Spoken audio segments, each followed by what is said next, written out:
سید عارف صاحب اگلا سوال پوچھتے ہیں، بھائی جان میں یہ سوال دوسری بار کر رہی ہوں، سوال یہ ہے کہ تعویذ تو شرک ہے، لیکن میں نے آپ کی ویڈیو دیکھی، اس میں آپ نے کہا کہ تعویذ حرام نہیں ہے، اور اگر کوئی اللہ والے اور بزرگ بنائے تو صحیح ہے تعویذ، اور اگر اس میں قرآن کی آیتیں لکھی ہوں تو صحیح ہے تعویذ۔ تو بھائی جان مجھے یہ بتائیں کہ تعویذ اگر شرک ہے تو وہ صحیح کیسے ہو سکتا ہے؟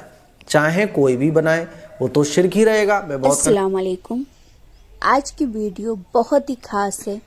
تعبیج پہننا شرک ہے یا نہیں ہے، یہ پوری جانکاری ہے اس ویڈیو میں، تو لاسٹ تک بنے رہیے۔ کنفیوز ہوں میری بہن، آپ اس مسئلے کو سمجھنے کی کوشش کیجئے گا۔ دیکھیے تعویذ شرک تب ہے جب تعویذ لینے والے کا عقیدہ یہ ہو کہ اس تعویذ سے میں ٹھیک ہوں گا۔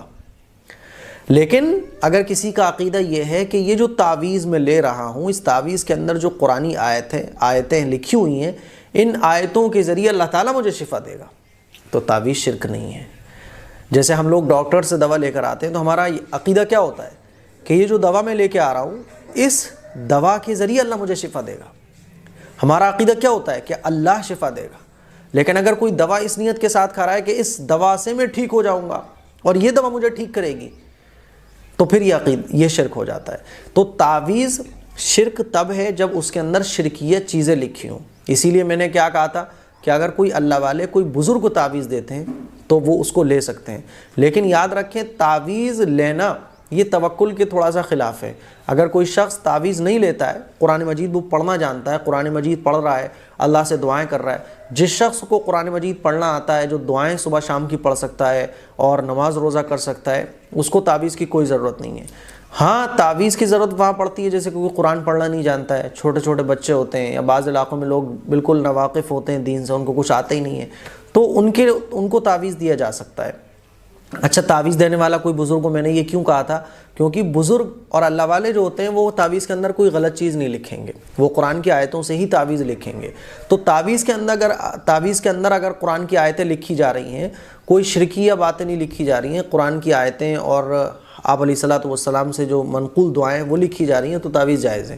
لیکن اگر تعویذ کے اندر شرکیہ چیزیں لکھی جا رہی ہیں اور کسی غلط آدمی سے تعویذ لی جا رہا ہے تو یہ شرک ہے۔ اسی طرح سے تعویذ لے کر یہ عقیدہ رکھنا کہ اس تعویذ سے مجھے شفا ملے گی، یہ بھی شرک ہے۔ تو مجھے امید ہے آپ سمجھ گئی ہوں گی کہ تعویذ جائز بھی ہوتے ہیں، تعویذ ناجائز بھی ہوتے ہیں۔ اگر تعویذ کے اندر شرکیہ چیزیں لکھی ہیں تو وہ تعویذ شرک کہلائے گا، اور تعویذ کے اندر اگر قرآنی آیتیں لکھی ہوئی ہیں تو جیسے دم کرنا جائز ہے نا، صحابہ اکرام دم کیا کرتے تھے، تو دم کرنا جائز ہے، اسی طرح سے تعویذ لینا بھی جائز ہے اور تعویذ دینا بھی جائز ہے۔ لیکن بہرحال تعویذ دینے اور لینے سے ہمیں بچنا چاہیے، کیونکہ تعویذ سے ایمان کمزور ہوتا ہے، تعویذ سے عقیدہ کمزور ہوتا ہے۔ ہم لوگ قرآن مجید پڑھنے کی جو مسنون دعائیں ہیں ان کو پڑھنے کی عادت بنائیں، تعویذ نہیں لینا چاہیے۔ لیکن بعض دفعہ بہت سارے لوگ ایسے ہوتے ہیں ان کو تعویذ نہ دیا جائے تو وہ بھٹک جائیں گے، وہ غیر مسلموں کے پاس پہنچ جائیں گے، تو ایسے موقع پر بزرگوں نے بعض دفعہ تعویذ دیا بھی ہے۔ تو مجھے امید ہے یہ مسئلہ آپ کے کلیئر ہو گیا ہوگا۔